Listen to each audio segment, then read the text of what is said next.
أنا صفاء 26 سنة من محافظة الغربية. قصتي حزينة، ناس كتير هتحتقرني وعندهم حق في اللي أنا عملته، يستحق إن هتحرق في نار جهنم، بس بحاول أتقرب لربنا عشان يغفر ليا ذنوبي. أنا معايا ليسانس آداب جامعة طنطا. خلال الدراسة حبيت شاب لدرجة الجنون، لدرجة إني رحت صارحته بحبي ليه، وهو كان ساكن في قرية جنب القرية اللي أنا ساكنة فيها. لما صارحته بحبي قال لي أنا بعتبرك زي أختي، ودي طبعا كانت صدمة كبيرة بالنسبة لي. ما يئستش، حاولت بشتى الطرق أتقرب منه، لدرجة إني كنت بعمل تحريات عن كل حاجة في حياته، من أكل وشرب ولبس وهوايات، عشان أكون مناسبة ليه. مرت سنوات الكلية وما قدرتش ألفت نظره واقنعه بإني أكون شريكة حياته، وأنا كنت مصممة على الزواج منه، لأنه شاب مثالي، أدب وأخلاق وتدين وكل مواصفات فتى الأحلام لأي بنت متوافرة فيه، فكان حلم بالنسبة لي إن أكون زوجته. المهم إني بعت له مع جارة ليه في القرية رسالة إني بحبه، مش هقدر أتجوز حد غيره، فكان رد بكل أدب واحترام إني بعتبرها زي أختي وأتمنى ليها اللي أحسن مني. المفروض أي واحدة عاقلة بعد اللي سمعته ده تصرف نظر وتقفل الموضوع ده نهائيا، لكن للأسف الشديد ما عملتش كده. فضلت متابعة أخباره لعند ما جالي خبر إنه اتقدم لبنت في قريته، وإن أهلها وافقوا عليه، وهي كانت أصغر منه ب3 سنين، يعني كانت لسه بتدرس في الجامعة. فبدأت أجمع معلومات عنها وعن تحركاتها وعن كل مواعيد ذهابها وعودتها من الكلية. قررت أرتكب أكبر غلطة في حياتي وأكبر ذنب مش عارفة ربنا هيغفره ليا ولا لا. البنت كانت بترجع من كليتها وبتنزل من ميكروباص على مدخل القرية، وكانت في يوم من الأيام الأسبوع بترجع في توقيت بين المغرب والعشاء. الشيطان طبعا سيطر عليا وقال لي إني لازم أمنع الجوازة دي بأي شكل، وعشق اللي عماني وخلاني في حالة لا تسمح بالتفكير العقلاني. فقررت إن أدفع مبلغ لشخص بلطجي عندنا عشان يخبطها بعربيته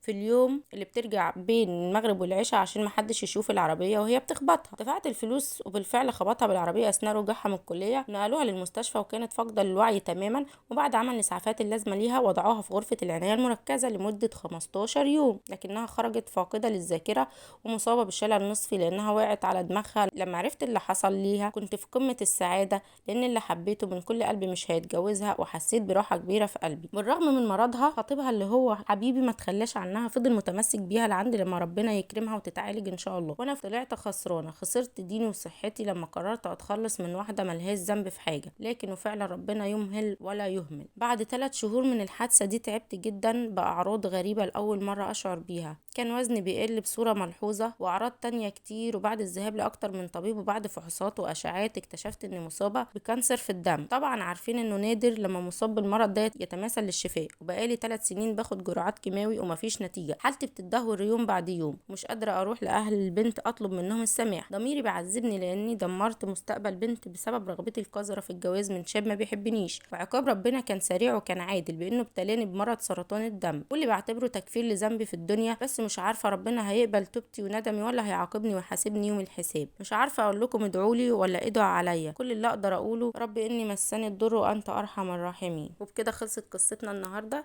سلام.